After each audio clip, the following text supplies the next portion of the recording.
Hello guys, today we will discuss about the urine formation. Urine का formation kidney में कैसे होता है। हमने पढ़ा था कि यूरिया का फॉर्मेशन लीवर में होता है और यूरिया जो फिल्टर होके यूरिन बनाती है वो किडनी के अंदर बनाती है। तो मतलब यूरिया का फिल्ट्रेशन या यूरिन का फॉर्मेशन किडनी में कैसे होता है। तो यूरिया जो ब्लड के थ्रू आई, रीनल आर्टरी के थ्रू किडनी के अंदर आई, उस ब्लड में से यूरिन को फिल्टर करना ये किडनी का मेन काम होता है। और यूरिन के फॉर्मेशन में 3 मेन प्रोसेसेस होती है। ग्लोमेरुलर फिल्ट्रेशन, जिसको हम अल्ट्रा फिल्ट्रेशन भी बोलते हैं, selective reabsorption and tubular secretion. ये 3 प्रोसेसेस होती हैं जिनके थ्रू यूरिन का फॉर्मेशन होता है। पहले हम देखते हैं ग्लोमेरुलर फिल्ट्रेशन, जो पहली प्रोसेस है अल्ट्रा फिल्ट्रेशन वाली प्रोसेस। इसमें क्या होता है, ये एक कैपिलरीज की वॉल है और कैपिलरीज की वॉल एंडोथेलियम की बनी होती है, जिसके नीचे बेसमेंट मेम्ब्रेन प्रेजेंट होती है। ये बेसमेंट मेम्ब्रेन है। और जो बोमन्स कैप्सूल की आउटर लेयर होती है ये स्क्वामस एपिथेलियम की बनी होती है, लेकिन जो अंदर वाली लेयर होती है ये स्पेशल सेल्स की बनी होती है, जिनको हम बोलते हैं पोडोसाइट्स। पोडोसाइट्स या इन्हीं को हम बोलते हैं पिनोसाइट्स। पिनोसाइट्स। और इन सेल्स में क्या होता है, ये अमीबाइड सेल्स होती हैं जिनमें स्लिट पोर्स प्रेजेंट होती हैं और इन स्लिट पोर्स के थ्रू इनके अंदर लिक्विड चला जाता है और वो लिक्विड यहाँ से आ जाता है ल्यूमेन ऑफ बोमन्स कैप्सूल में। ल्यूमेन्स ऑफ बोमन्स कैप्सूल में तो आपने पहले पढ़ रखा है कि बोमन्स कैप्सूल में एफरेंट रीनल आर्टरियोल एंटर करती है और कैपिलरीज में डिवाइड होती है, फिर एफरेंट रीनल आर्टरियोल की फॉर्म में बाहर निकलती है। तो इफरेंट रीनल आर्टरियोल का डायमीटर बड़ा होता था और एफरेंट का डायमीटर बड़ा होता था और इफरेंट का छोटा होता था। जब बड़े ट्यूब से छोटे ट्यूब में हम किसी लिक्विड को फ्लो कराएंगे तो क्या होगा, यहाँ पर एक प्रेशर जनरेट होगा और इसी प्रेशर की वजह से ब्लड फिल्टर होके आ जाएगा इनटू, पहले आएगा ये पोडोसाइट्स और बेसमेंट मेम्ब्रेन के बीच में, बाद में पोडोसाइट्स के थ्रू ये अंदर जाके बोमन्स कैप्सूल के ल्यूमेन के अंदर चला जाएगा। और इस तरह से अगर हम देखें तो एक मिनट में 1100 से 1200 ml ब्लड किडनी के थ्रू पास होता है। 1 मिनट में 1100 से 1200 ml ब्लड, और इस 1100 से 1200 ml में से जो इसके अंदर आता है वो आता है 125 ml पर मिनट।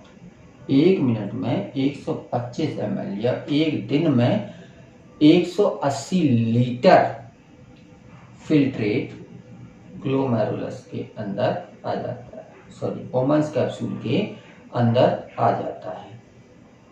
तो ये पहली प्रोसेस है ग्लोमेरुलर फिल्ट्रेशन में, जिसमें ग्लोमेरुलस के थ्रू फिल्ट्रेशन होता है। और यहाँ पर हम बात करें तो 1100 to 1200 ml of blood filter out पर किडनी पर मिनट। 1 मिनट में एक किडनी के अंदर 1100 से 1200 ml जाता है छन्ने के लिए, फिल्टर होने के लिए, और ये टोटल 1/5 होता है। जितना ब्लड एक वेंट्रिकल पंप करता है उसका 1/5 पोर्शन केवल किडनी में आता है, बाकी का 4/5 पोर्शन पूरी बॉडी में जाता है। तो 1/5 portion of total blood kidney के अंदर जाके फिल्टर होता है। और फिल्टर होने के बाद जो फिल्ट्रेट बोमन्स कैप्सूल में आता है वो होता है 10% ऑफ दिस। तो शुरू से देखते हैं ग्लोमेरुलर फिल्ट्रेशन रेट या GFR क्या है। तो amount of filtrate formed by kidneys पर मिनट, अमाउंट ऑफ फिल्ट्रेट, जो फिल्ट्रेट इसमें आया है, amount of filtrate formed by kidneys पर मिनट, एक मिनट में कितना फिल्ट्रेट, एक नेफ्रॉन तो है नहीं, मिलियंस ऑफ नेफ्रॉन्स है, सब नेफ्रॉन्स ने मिलकर जितना फिल्ट्रेट बनाया उस फिल्ट्रेट को हम बोलते हैं ग्लोमेरुलर फिल्ट्रेट, और इस प्रोसेस को बोलते हैं ग्लोमेरुलर फिल्ट्रेशन, और इसके रेट को बोलते हैं पर मिनट जितना बन रहा है उसको हम बोलेंगे ग्लोमेरुलर फिल्ट्रेशन रेट। और ये 10% of blood is filtered out, जितना ब्लड इसमें आ रहा था इसका लगभग 10% मीन्स 125 ml पर मिनट, 125 ml पर मिनट या 180 लीटर पर डे ये फिल्टर होके किडनी में आ रहा है। तो ये क्या हो गया, GFR, ग्लोमेरुलर फिल्ट्रेशन रेट। और कई बार क्या होता है, जैसे ब्लड प्रेशर वगैरह कम हो गया तो ग्लोमेरुलर प्रेशर कम हो जाएगा तो फिल्ट्रेशन रेट कम हो जाएगा। तो फिल्ट्रेशन रेट जो कम हो जाता है तो इसको कंट्रोल करने के लिए जक्स्टा ग्लोमेरुलर एपरेटस होता है। ये juxta glomerular apparatus glomerular filtration rate को रेगुलेट करता है। कैसे रेगुलेट करता है, जैसे ही बीपी डाउन हुआ तो ब्लड का जो प्रेशर होगा, ब्लड प्रेशर कम हो जाएगा, और ब्लड प्रेशर कम होने से क्या होगा, किडनी में जो ब्लड आ रहा है वो कम प्रेशर से आएगा तो फिल्ट्रेशन भी कम होगा।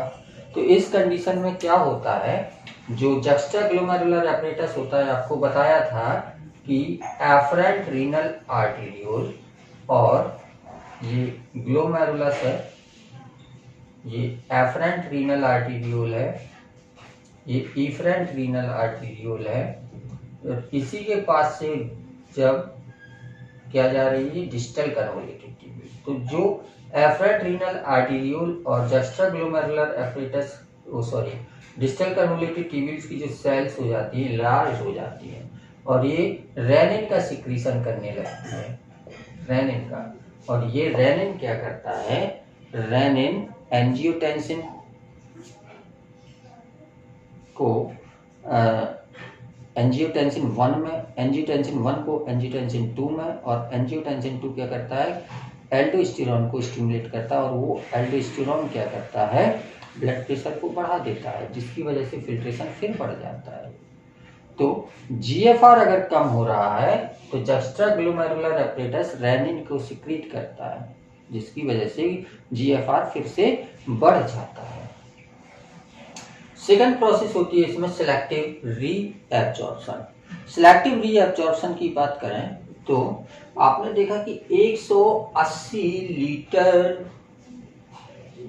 फिल्ट्रेट का फॉर्मेशन हुआ है, लेकिन इतना यूरिन तो हम बाहर निकालते नहीं है, हम बाहर निकालते हैं केवल 1.5 लीटर, केवल 1.5 लीटर यूरिन पर डे बाहर निकालते हैं, लगभग 1.5 लीटर यूरिन बाहर निकालते हैं। और ये 1.5 लीटर यूरिन है, फिल्ट्रेट हो रहा है 180 लीटर, तो बाकी सब क्या होगा, वापस जाएगा ब्लड में।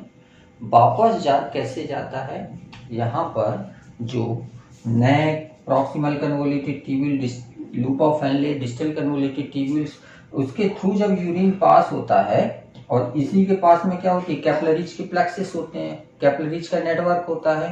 तो ये proximal convoluted tubules, distal convoluted tubule, इनसे वापस आता रहता है ये ब्लड में। और वापस कैसे आता है, तो उसके लिए हम देखते हैं कि जो प्रॉक्सिमल कन्वोल्यूटेड ट्यूब्यूल्स है, इसकी जो लेयर होती है simple cuboidal breast border epithelium की बनी होती है, और जब ब्रेस्ट बॉर्डर है तो एब्जॉर्प्शन के सरफेस एरिया को बढ़ाएगा, एब्जॉर्प्शन के सरफेस एरिया को बढ़ाएगा तो ज़्यादा एब्जॉर्प्शन होगा। और प्रॉक्सिमल कन्वोल्यूटेड ट्यूब्यूल से सारे एसेंशियल न्यूट्रिएंट्स 70 to 80% वाटर और 70 to 80% इलेक्ट्रोलाइट्स ये वापस आ जाते हैं इनटू ब्लड्स में। मतलब मैक्सिमम रीएब्जॉर्प्शन 70 to 80% तो प्रॉक्सिमल कन्वोल्यूटेड ट्यूब्यूल में ही करती है। तो जो 180 लीटर आ रहा था उसका 70 से 80% तो प्रॉक्सिमल कन्वोल्यूटेड ट्यूब्यूल से ही वापस आ गया इनटू ब्लड। इसके बाद लूप ऑफ हेनले में जाएगा ये फ्लूइड। लूप ऑफ हेनले में जाने पर लूप ऑफ हेनले का जो डिसेंडिंग लिम्ब होता है, नीचे की ओर आ रहा है, डिसेंडिंग लिम्ब में वाटर का एब्जॉर्प्शन होता है और असेंडिंग लिम्ब में इलेक्ट्रोलाइट्स का एब्जॉर्प्शन हो जाता है। तो यहाँ पर भी वापस ब्लड में आ गया, वाटर आया डिसेंडिंग लिम्ब से और असेंडिंग लिम्ब से electrolyte, sodium ion, chloride ion, ये वापस आए। और डिस्टल कन्वोल्यूटेड ट्यूब्यूल्स की बात करें तो डिस्टल कन्वोल्यूटेड ट्यूब्यूल में कंडीशनल रीअब्जॉर्प्शन होता है। वाटर ज़्यादा है यूरिन में तो वाटर रीअब्जॉर्ब हो जाएगा, इलेक्ट्रोलाइट ज़्यादा है तो इलेक्ट्रोलाइट रीअब्जॉर्ब हो जाएगा। यहाँ पर कंडीशनल रीअब्जॉर्प्शन होता है। और कलेक्टिंग डक्ट में फिर वाटर का मैक्सिमम रीअब्जॉर्प्शन हो जाता है। तो पूरे नेफ्रॉन में ये जैसे जैसे आगे बढ़ता जाएगा यूरिन, ये फिल्ट्रेट, वैसे ही क्या होता जाएगा, उसका रीअब्जॉर्प्शन हो जाता है। और 99% लगभग रीअब्जॉर्ब हो जाता है। जो फिल्ट्रेट होता है उसका 99% रीअब्जॉर्ब हो जाता है और बचता है केवल 1.5 लीटर। ये सेकंड प्रोसेस थी सिलेक्टिव रीअब्जॉर्प्शन। थर्ड प्रोसेस होती है ट्यूबुलर सिक्रीशन की। अब यहाँ पर फिल्टर हुआ है तो ये जरूरी है क्या कि सारे हार्मफुल सब्सटेंसेस में आ गए हो? नहीं, कुछ हार्मफुल सब्सटेंस अभी भी हो सकता है ब्लड में बचे हुए हो। तब क्या होगा, एक सिलेक्टिव रीअब्जॉर्प्शन की अपोजिट प्रोसेस होगी। यहाँ से हार्मफुल सब्सटेंस जाने लगेंगे इनटू ट्यूब्यूल्स, सॉरी नेफ्रॉन्स में जाने लगेंगे। और ये कैसे जाते हैं, प्रॉक्सिमल कन्वोल्यूटेड ट्यूब्यूल से hydrogen ion, ammonium ion, potassium ion, distal convoluted tubule से भी यही हाइड्रोजन आयन, अमोनियम आयन और पोटेशियम आयन, और कलेक्टिंग डक्ट से केवल हाइड्रोजन आयन और पोटेशियम आयन वापस जाने लगते हैं इनटू नेफ्रॉन। तो हार्मफुल मटेरियल ब्लड से चले गए नेफ्रॉन में, जिसको हम बोलते हैं tubular secretion. Useful material nephron से आ गए वापस ब्लड में, इसको हम बोलते हैं सिलेक्टिव रीअब्जॉर्प्शन। और जो सबसे पहले हुआ वो फिल्ट्रेशन था। फिल्ट्रेशन में सब कुछ फिल्टर हो गया। सिलेक्टिव रीअब्जॉर्प्शन में जो यूजफुल सब्सटेंस हैं जो फिल्टर होके चले गए हैं नेफ्रॉन में, उनको वापस ले लिया जाएगा, ब्लड में पहुंचा दिया जाएगा। और ट्यूबुलर सिक्रीशन में क्या होगा, जो ब्लड में हार्मफुल मटेरियल बच गए हैं उनको वापस पहुंचा दिया जाएगा नेफ्रॉन, उनको नेफ्रॉन में भेज दिया जाएगा। तो इन तीन प्रोसेसेस के बाद कलेक्टिंग डक्ट में जो मटेरियल पहुंचा वो कहलाता है यूरिन। और यही यूरिन होता है जो वापस जो बॉडी के बाहर निकाल दिया जाता है, बॉडी के बाहर निकाल दिया जाता है। तो this is all about the formation of urine. इसके बाद कंसंट्रेशन ऑफ यूरिन की बात हम नेक्स्ट टर्न पर करेंगे। Thank you.